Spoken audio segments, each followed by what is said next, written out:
Hey, entrepreneurs, it's time to get fired up. Back here live, the MVP cast, How to Become More, where we get you fired up so that you can become more of the MVP you already are in your life and business. I'm your host, Josh Ruiz, alongside my man, Francois Lepien. I'm practicing saying that, so forgive me, Francois. We're going to get there one day. This week's show is sponsored by the super class Francois will be hosting on July 12th, which is why some succeed and others do not. The proven success formulas so that you can reach new heights in your life and your business. Today, we have a special guest from the Baku Institute, Laurie Seymour. Thank you for joining us, Laurie, and welcome to the show. Thank you, Josh, and thank you, Francois. And it's the Baku Institute, just to Baku. Another one of those pronunciation things. Can I share a quick little thing before we start? Of course, around pronunciation. So I speak French, and I had a guest on recently that I was interviewing for my podcast, and he has a French last name, but he does not pronounce it that way. I couldn't pronounce it the way he does. I couldn't pronounce it in English. My brain wouldn't let me do it. That's okay. So anyway, here we are. Well, it's good to have you, Laurie. Welcome aboard.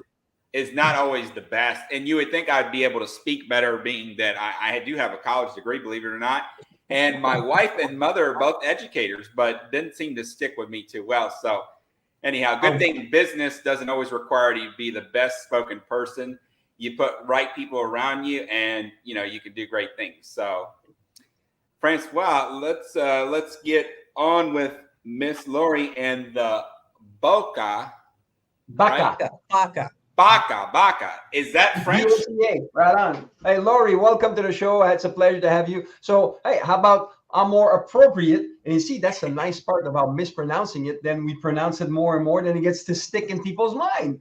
Baku Institute. And so tell us about the Baku Institute and what is it that you do? Give us some guidelines or, a 10,000 foot view of what it is that the Baku Institute does, and Laurie in it as well. Okay, well, the 10,000 foot view is all about one's own inner guidance system, and how as you connect with that inner guidance system, as you have it be activated.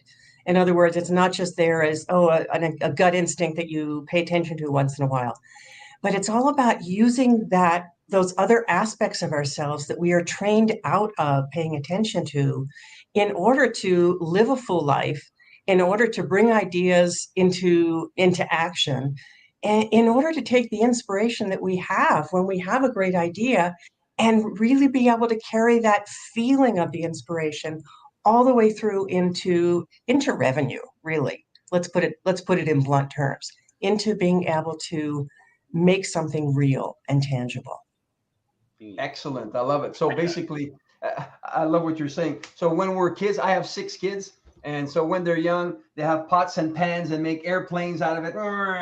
And then when they go to school, actually, my wife homeschooled them for 13 years before we sent them to school. But the thing is, when you get to school, you're looking outside. Say, hey, stop looking outside. And so that creativity that you have is taken out. Or, and this is one of my pet peeves, whoever said that when you're drawing, you have to keep the colors within the lines? Whoever invented that? And the reason is because I could never color really, so I always pass Me the neither. lines. Me neither. That it needs to be in the lines. Why can't it be outside the lines? And so that suppression of our creativity starts at a very young age. So basically, the Baku Institute says, "Hey, you got something beautiful inside of you. Let's get it out there, and then use it as something to express more of who you really are." Does that make sense? It makes sense, and it's actually what we are here to do, is to express more of who we truly are, and not just more of our gifts and talents. Absolutely that, and that's foundational, but more of, we could even say that soul expression of who we are, because we came in with this whole package, with this whole kind of blueprint, but we've never been taught how to go inside and explore that, how to discover more about it, how to live into it and express it, and then really finally how to share it in the world, how to speak from it, how to create from it and with it. Yes, I love it. So most people, because we say we have five senses, see, hear, smell, taste, touch, you should Mm, experience the world that way. So therefore, you live the world from the outside in. And when you're talking right. about, hey, how about we live from the inside out and bringing it out there? Voila. For me, actually, my probably most viewed post is about living from the outside in or the inside out. Because when we live from the inside out, we get resources that we didn't even realize were part of us. And the Yes, I love quantum it. physicists are demonstrating that now, and they have for decades, that we are energy, and that we are part and parcel of this energetic universe. Yes. Absolutely. Bob Proctor was saying that we have more energy in our little pinky that could light up a building for a full month. That's I says what? And Well, it's that's just called not village. saying it. If we don't believe it, just Google it and find out. You're going to see that it Mhm. is a reality that we have energy inside of us. And so it's just a matter of channeling it in a better way. And that's what the Baku Institute with Laurie helps people to do. Right. Well, activating it first of all, accessing, activating, channeling, expressing. I love that. Access, Yeah. activate, I love that. channel. Because that's when we get to solve more of the problems that are before us. And we certainly have enough of those to go around. Yeah. And when we need, I want to put a call out to the entrepreneurs, because we need you. Yeah. We need you now more than ever to create with what you really have to create with. Not just what someone had told you when you were, in high school and said, oh, yeah, you should do this, because Right. you've got so much more. I love the Or name of when you your were in high school and you podcast. said you wanted to do something and they laughed at you, and because of that, you stopped doing it. But yet Right. it was something that would be good. Actually, interestingly enough, my father was a doctor. And when he was in school, like you can imagine, my father would be 90 years old now. He passed Mhm. away. But in those days, like you in Quebec, you used to go to school with the nuns and the brothers, and they were pretty mean. And so one of the things, he was a lefty. But if you take the etymology of the word right and left, it's dexter and sinister. And so Oh, sinister is left, but sinister is bad. So they used to hit him with rulers mhm. to make him stop writing with his left hand. So he had to become a right-handed person. And Mm. as he was reflecting when we were older, he says, I wonder if they would not have done that, because he always wanted to be also a music conductor. If I would have been the musician more than a doctor, that's just because of the switch that they made from me not writing from my left hand. How's that for some interesting thoughts? That's brilliant. Wow. And intense, Yeah. because we are trained out of so much of ourselves. We think that's a little thing. Oh, yeah, he can become right-handed. It's okay. But what does that do to the brain? What does Indeed. that do to our inner circuitry? Yes. Awesome. I Cool. always Is make there the joke, a only left-handed people are in their right minds. Are you a lefty? now, Are you a left-handed person? I'm not. I'm Oh, not. I don't think I'm in my right mind, but that's for another story. My okay. daughter, interestingly enough, though, she is 19 months, and she typically favors the left or the right when she eats. But there are times that she eats with the left too. So, and she's colored with the left too. So, I'm let interested it to be. see how that unfolds. And I like what you were saying, Laurie. And what came to mind for me is people reaching within their creativity and then expressing that, and then surrounding themselves by people that can empower and embrace and support those inner thoughts and artism, right? Versus Absolutely. being so influenced by the outside world, which we all tend to do so much and so often. If we continue to think that we are within this limited range, Mm-hmm. then that's what we draw to us. We're going to draw the people that support that. Yeah, And we're not going to draw either the team members or the mentors or, the coaches, the teachers, or the clients that relate to, that bigger expression of who you are. I absolutely. love what you just said. This resonates with me so much. I believe that the environment is but a looking glass, meaning it's Mhm, like a mirror. And what happens mhm. there is a reflection of us. If you don't like Absolutely. this, change this. Don't try and change the environment, because good luck. There's so many variables in there. although there's Mhm. variable finesse as well. But at least you got control. Mhm. If you work on you, then it's going to change this, obviously. So I like what you mentioned on that. That Yeah. really, really resonates with me. And again, Francois, what I was just saying about physics is that, resonance. I used to work in the cellular technology world. And so I know a lot about how cell signal works and noise floors and interference. And it's so important that we recognize how resonance works and that we have that, it's like we're a resonance coil. And what our thoughts are like, how we live, what we're doing, how we're treating ourselves, that resonates out. And so we draw in that reflection that supports what we believe about ourselves. And just some people, some viewers right now or listeners might say, "What? This is a bunch of this and that." Before you do that, my mentor, Tony Robbins, always says, "Success leaves clues, and make sure that by their fruits you shall know them." Is another great teacher that said something. And so this is something you can actually Google this. 2 pianos in one room, 2 pianos, and you go do on one. Guess the D piano. That same note on the other piano starts to resonate and vibrate. What? And then if you go another note, then that same note on the other piano starts to resonate. This is the proof that not the proof. When we emit something, it resonates with others. So therefore, our thoughts are vibrations, and our speeches and our voice are vibrations. And so I like to always have, how do you say, way out examples. You don't believe this? Okay, go to the store and start to curse at everybody in front of you. Hey, get out of my way. What are you doing? And then you're going to see how they react back to you. You go, well, that's for sure. Well, that's exactly it. You're putting into practice this. If you start to smile at someone, let's say you do groceries, I love doing groceries, and you smile at someone, they smile back at you because they feel it, they resonate. And so if someone does not smile back at you, my mom says, smile back at them, because no one needs a smile more than someone that can't give it back to you. So Oh, that's beautiful. Perfectly said. their well-being with this. So I let's not overuse this word, but I really resonate with that concept because it really connects people. And the nice part about this is that we realize that, hey, I am the initiator of this. I can initiate. If my life is not going down I want, if I change myself, then the outside world is going to change as well.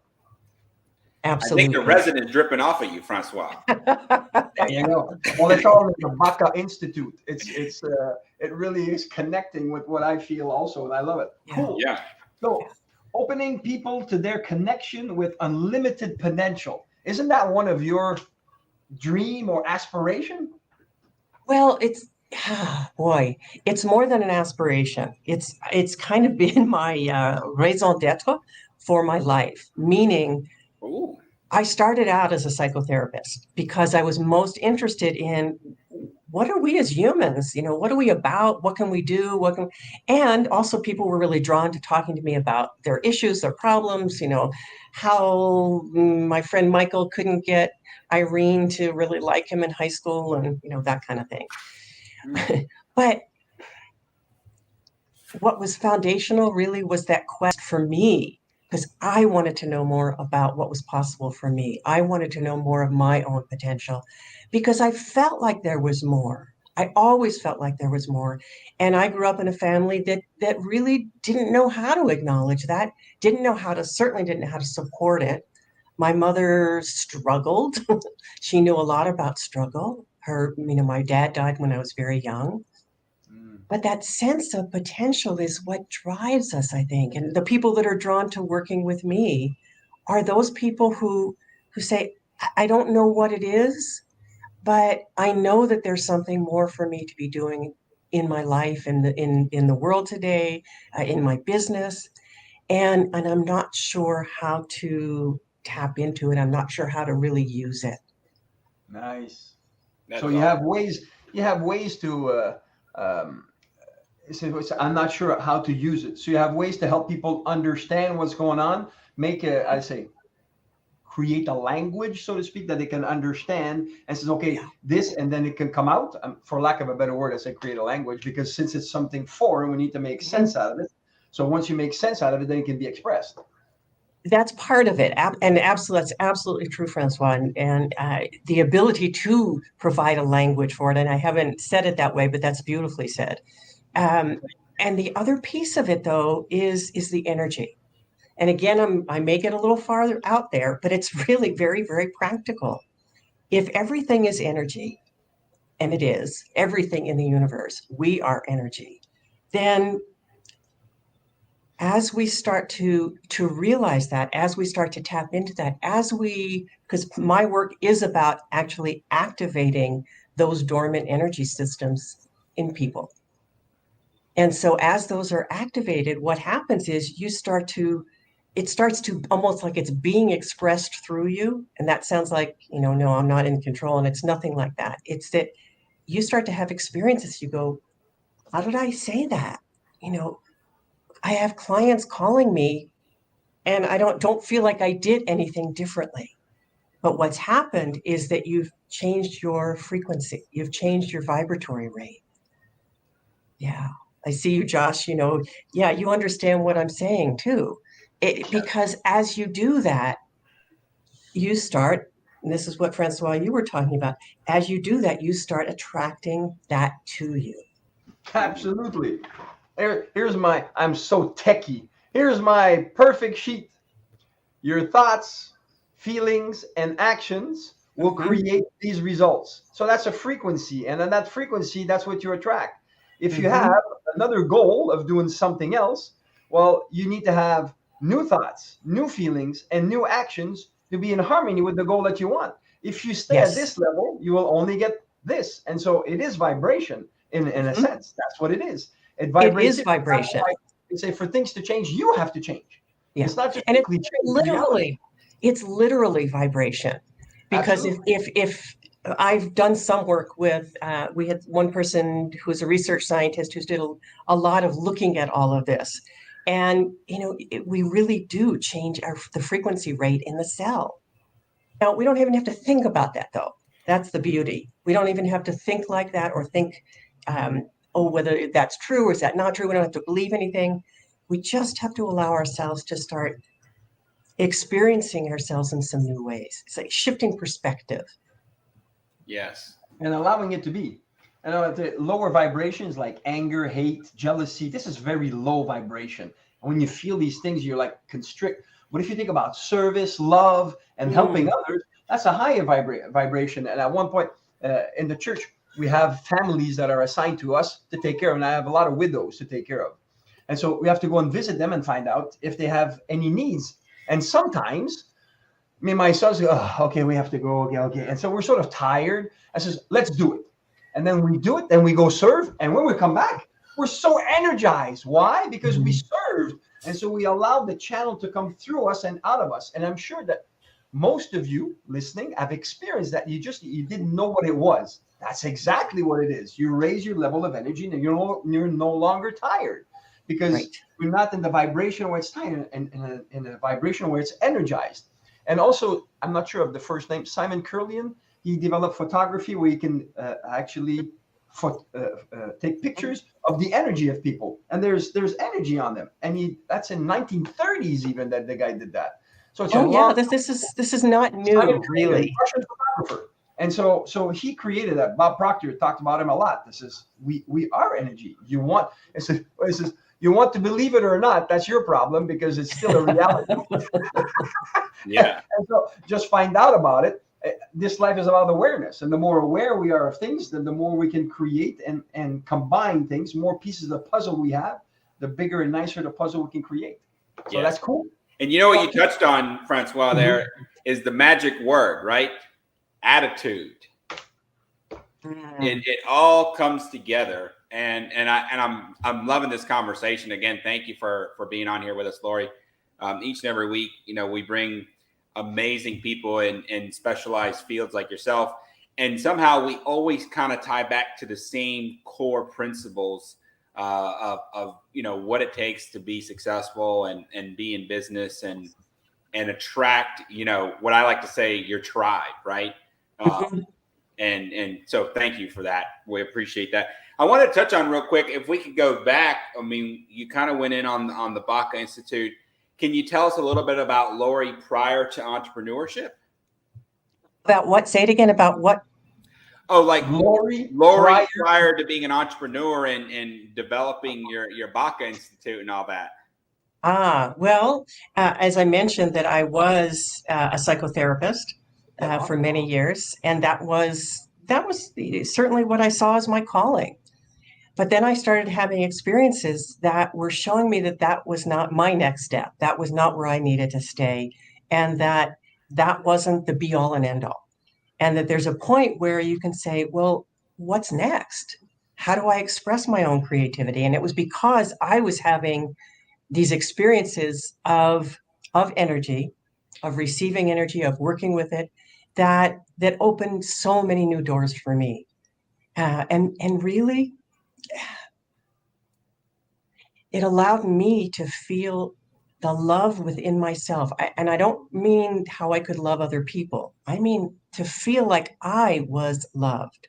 Yes. In a way that left no room for doubt.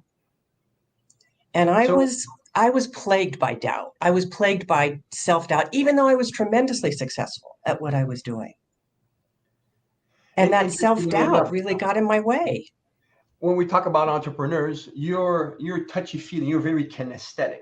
And some people are CEOs, let's make it happen, cut the stuff, let's make it happen. But those gentlemen and ladies that just, I connect, you say, yeah, that's me. Think about this. At some point in your life, if you're working and it says, this is not working, I need to do something better here. That's exactly what she is talking about. But you are feeling it in a different way. We all have these points when we says, man, is this it? Is this what it's all about?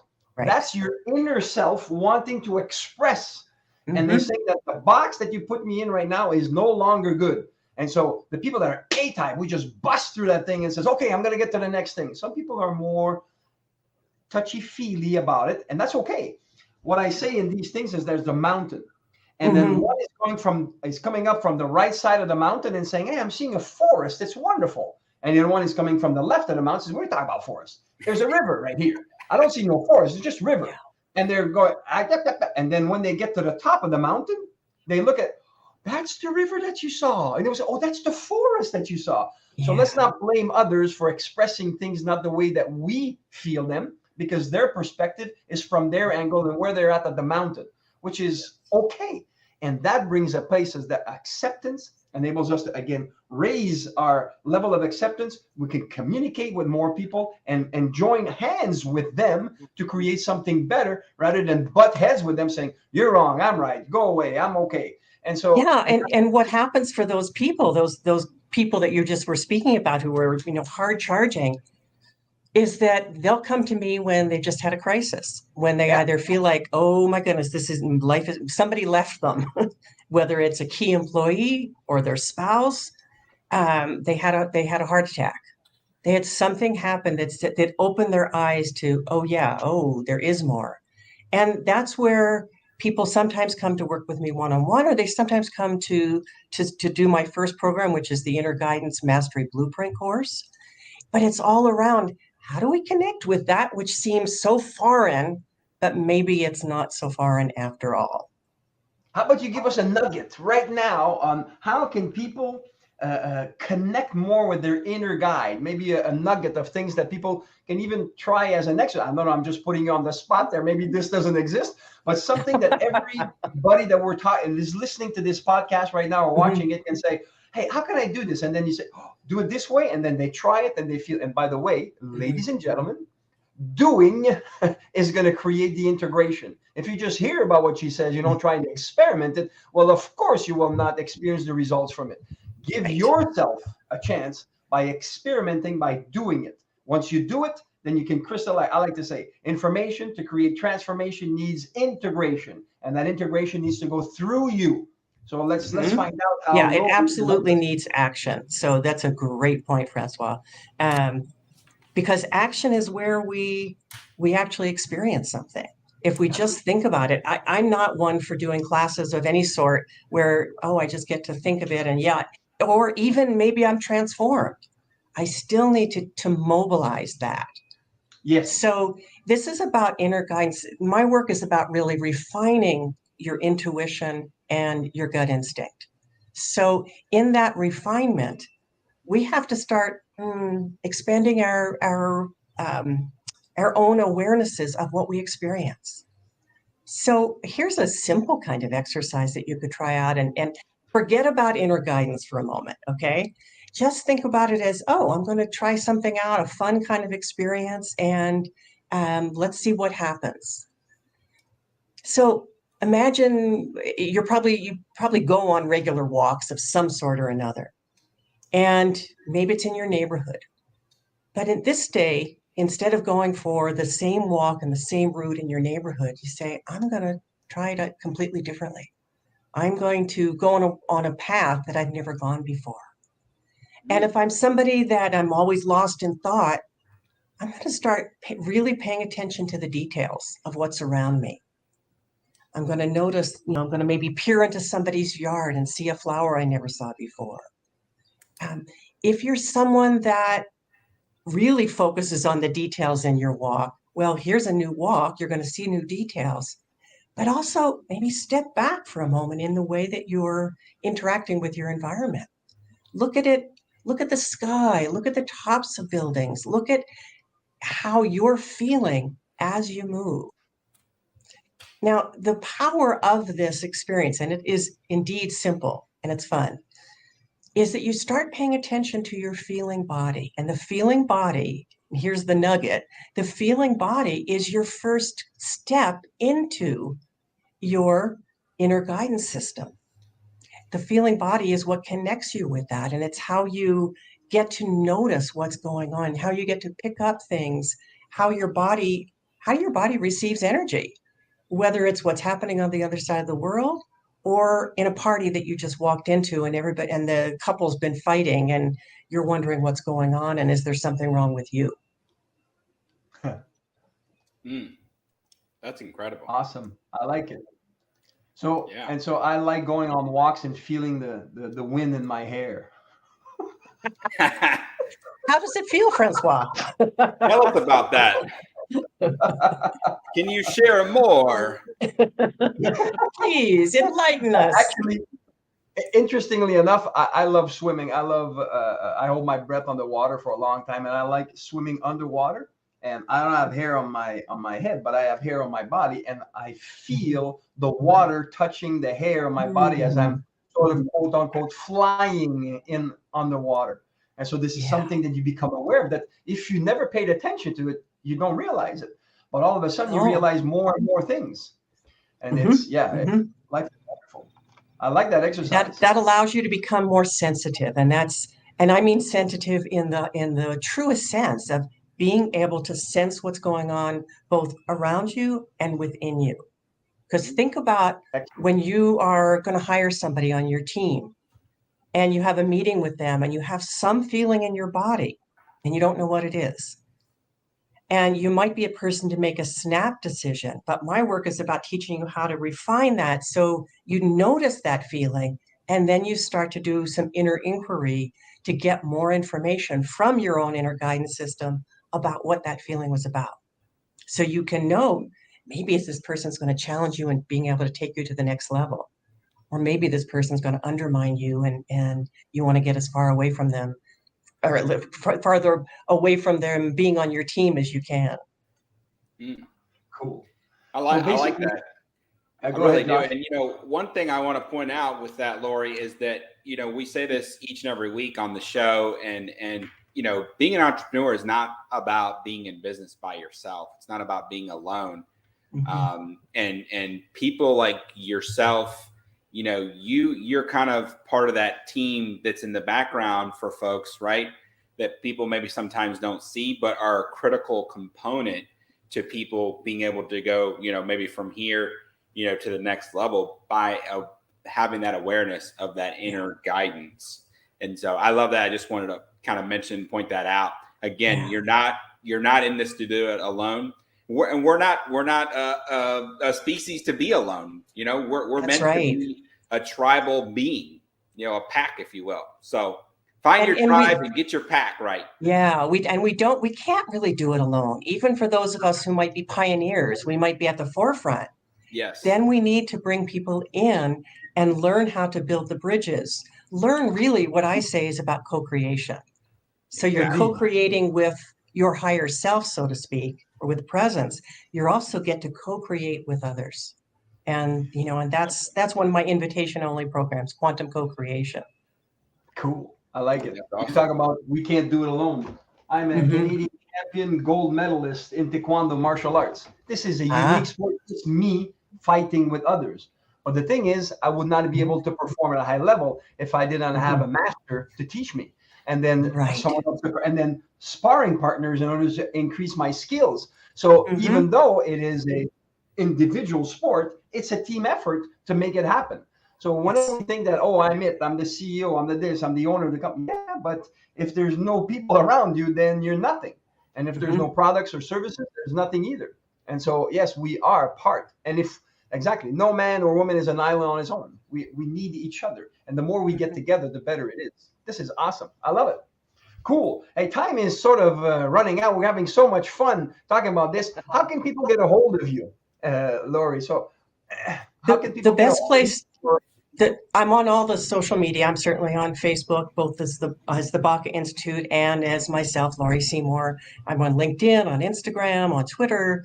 And my podcast is Wisdom Talk Radio, which people are certainly go and listen to some amazing conversations. Certainly welcome there. And the best place to reach me directly is at thebakuinstitute.com. And it's a wonderful place to go because there's lots to read, there's lots to discover, and there's an amazing quiz to find out your quantum connection style, the way that you interact, your foundational way of interacting with that quantum universe, with your own quantum connection with the universe. Like we said before, like you find out the language that you speak. You discover that language to communicate better with it. Excellent. I love it. Yeah. Cool. That is awesome. Wow. That is awesome. Well, you are a rock star. One last thing we always want to make sure that we ask and we address from our survey of questions that we asked you, Laurie, is what would be your superpower if you had one? Oh boy. Well, I know I had to ask you before we started, what did I say? And you told me it was flying. You And said you'd love to be able to fly to drop into beautiful places around the world with ease and grace. Well, that is certainly true. I just came back from an amazing trip to Eastern Europe. I got to do more than just drop in, but I do. You know what is also incredible about being able to fly is being able to shift perspective. And when you can shift perspective, even in your own thoughts, you don't have to have a superpower of flying, but being able to shift your perspective allows you to bring in a quantum way of thinking. It's like you become the butterfly when you still feel like you're at the caterpillar stage. Oh, I like that. Nice. I love it. Excellent. Different perspective. Cool. Well, All awesome. right. Well, thank you again, Laurie. We appreciate you. We're going to close out with a couple of things. We have a quote of the week that I want to share with everybody. Just kind of, again, get you all fired up. If Laurie didn't fire you up, then maybe this show ain't for you because she's definitely got me fired up. The greatest discovery of all time is that a person can change their future by merely changing his attitude. That is courtesy of Oprah Winfrey. And on that note, Francois has a golden nugget for us, and he's going to tell us a little bit about the super class coming up next week. Well, super class is on why some succeed and others don't, the flaw with proven success formulas, and what to do about it. So if you've been trying this, and that, and it's not happening, you'll find out why and what to do about it, which is absolutely great. But you talked about attitude, and many people don't know what attitude is a composite of. And attitude is a composite, and it's so good with the Baku Institute right now. Attitude is a composite of our thoughts, our feelings, and our actions. And so that's what attitude is comprised of. And what that does is that your thoughts are yours, your feelings are yours, and your actions are yours. So therefore, the attitude is your responsibility. So if your actions are not necessarily what you want, you can change your thoughts or feelings. If the feelings are not what you want, you can change your thoughts and your actions. And if your thoughts are not what you want, you can change your feelings and your actions. And so they're all intertwined. So you have a trifold way of changing the way that your attitude is. And so you can stay in control more and more. So attitude is something that is wonderful, and it enables us to dive deeper into what the Baku Institute is talking about, our inner self, our thoughts, our feelings, and you said it, and I love it, Laurie. It's good to think about and feel, but you got to do something about it. And that's going to get all those A-type people. Yeah, I got to do something. Yes, but the foundation of doing is your thoughts and feelings. When you feel you good take about your something, inspiration into action. absolutely, and then you're sort of pulled towards doing it rather than have to push to make it happen, which is a labor in and of itself. So thank you all for coming. We appreciate you. It's a pleasure to be here, and know that being empowered and being fired up starts with you, but we're here to help you make it even better. Thank you so much for coming this week. Thank you, Laurie, for coming as well. And Josh, you can take it away. Yes, Thanks indeed. for Thank you, having me. Francois. And yeah, again, thank you, Laurie. You all be sure to check out the bakuinstitute.com. I did leave it in the comments here, and we'll have it on the real clip that we put out after the fact. Thank you all for joining us today. Let us know if you have any questions or challenges. We'd love to help you out. We want to serve and help you stay fired up so that you can remain the MVP of your life and your business. On behalf of Francois, my co-host, I am Josh Ruiz, your main host. We'll see you next time. Until then, make it an awesome day. Thank you.